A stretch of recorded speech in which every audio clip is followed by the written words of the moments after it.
Hi, this is Evan here, Valentinarius, and I'm reading from the Urbis Romae, Viri Inlustribus.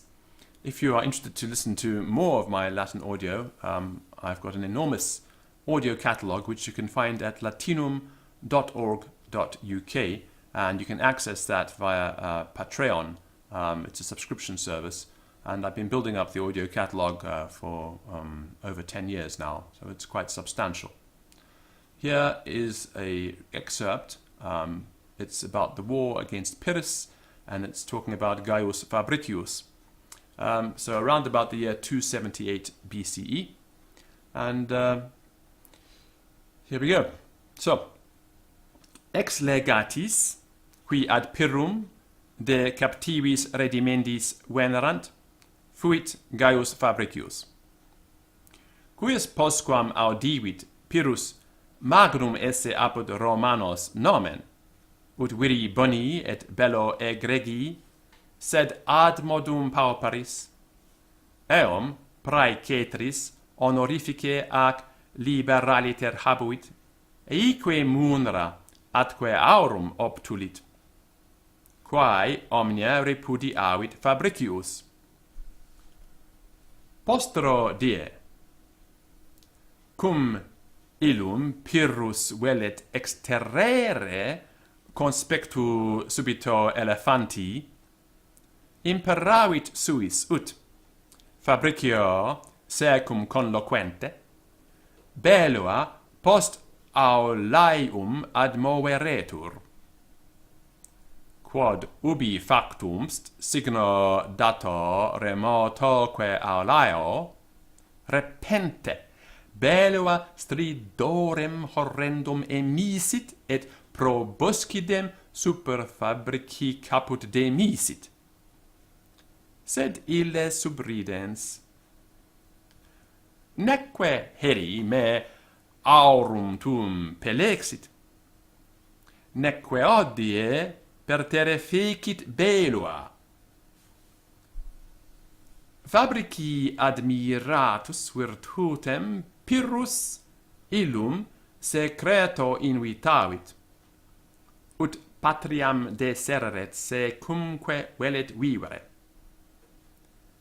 Quarta etiam regni sui parte oblata, cui Fabricius ita respondit, si me virum bonum judicas, cur me vis corrumpere, sin vero malum, cur me ambis.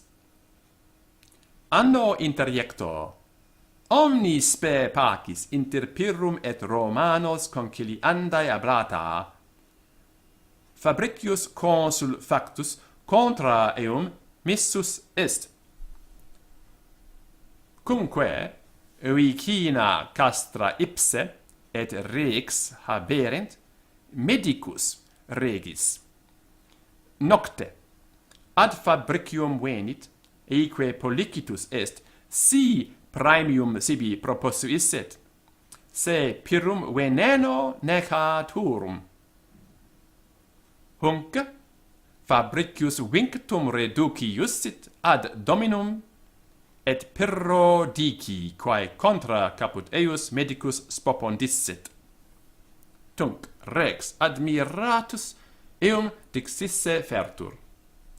Ille est Fabricius, qui difficilius ab honestate, quam sol a suo cursu potest averti. Fabricius, cum apud Pyrrhum regem legatus essit, ciniam audivit narrantem esse quendam Athenis, qui se sapientem profiteretur, eumque dicere omnia quae feceremus ad voluptatem esse referenda. Tunc Fabricium exclamasse ferunt. Utinam id hostibus nostris persuadeatur, quo facilius vinci postint, cum se voluptatibus dederint. Nihil magis ab eus vita alienum erat, quam voluptas et luxus.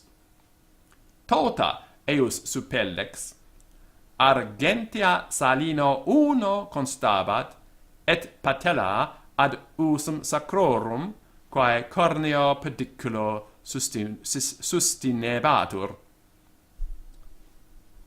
Cenabat ad focum radices et herbas. Cum legati samnitium ad eum venerunt, magnamque ei pecuniam obtulerunt. Quibus sic respondit.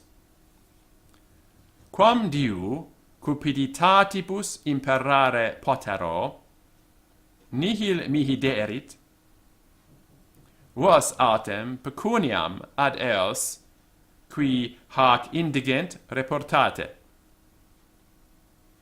Gaius Fabricius, cum Rufino, viro nobili, sim multatem gerebat, ob morum dissimilitudinem, cum ipse pecuniae contemptor esset, hic avarus et furax existimaretur, quia tamen Rufinus, Industrius, ac bonus imperator erat, magnumque et grave bellum imminere videbatur, Fabricius auctor fuit, ut Rufinus consul crearetur.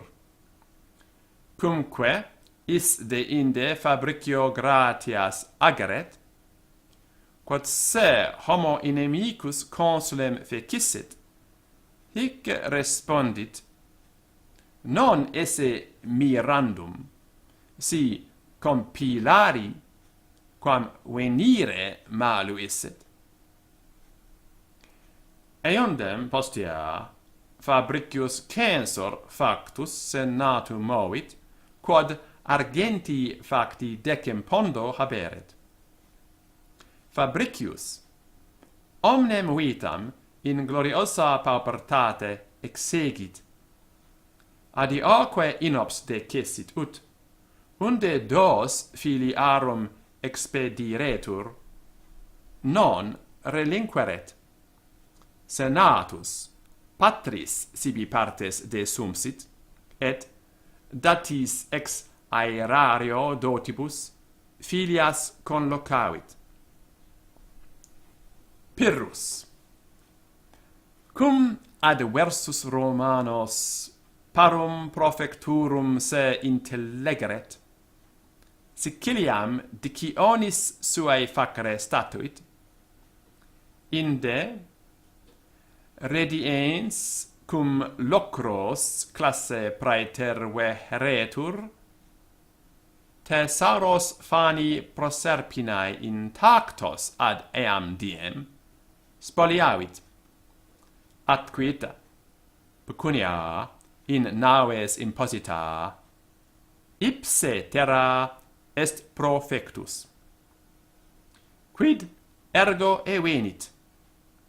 Classis, postro die foedissima tempestate lacerata, omnesque naves, quae sacram pecuniam habebant, in litera locrorum eiectae sunt. Qua tanta clade e doctus tandem deos esse, superbissimus rex, pecuniam omnem conquisitam infanum proserpinae referiussit, nec tamen illi unquam prosperi quidquam evenit. Pulsusque Italia ignobili morte occupuit, cum temere noctu ingressus esset Argos. So that's the end of this little bit. Just a couple, or one observation. You may have noticed that I read, so I said, conspectu subito elephanti, not elephanti. So why have I chosen to use this pronunciation of Greek, this later pronunciation? The Hellenistic pronunciation of Greek, this is the Greek pronunciation that would have been used at the time the Romans were learning and using Greek, was a pronunciation that was an early Koine, or later on a Koine pronunciation. So earlier on it would have had some antique elements in it, and of course there was no real unified Greek pronunciation. It varied from city to city and island to island, as indeed it does to this day in the more isolated parts of Greek where the pronunciation of Athens has not predominated. There are places where there are variant pronunciations and antique elements have been preserved. So anyway, the sister or the mirror pronunciation to restored classical Latin for this time period is this Koine restored classical or restored Koine pronunciation of Greek. And I personally think it's quite a useful pronunciation to use. The Romans, when they read earlier Greek texts, would have used this pronunciation. It's also quite similar in many aspects to the modern pronunciation of Greek, and so that transition is not too difficult. But the restored classical Attic pronunciation is quite different to modern Greek, and it presents difficulties to a European speaker because it has phonemic differences which don't exist as phonemic differences in our languages, whereas the Koine pronunciation doesn't present such problems. So anyway, that's about Greek pronunciation, not Latin pronunciation. If you want to find out more and have a look at my materials, please do visit latinum.org.uk and either consider supporting me by subscribing to the Patreon just as a supporting thing, or of course to get access to the materials there. And I'm constantly working on the Patreon site and uploading materials, and of course also working intermittently on the YouTube. I've neglected the YouTube for a while, but I think I will start to work on it more regularly, while also continuing to upload audio materials to Patreon. Voilà, bye.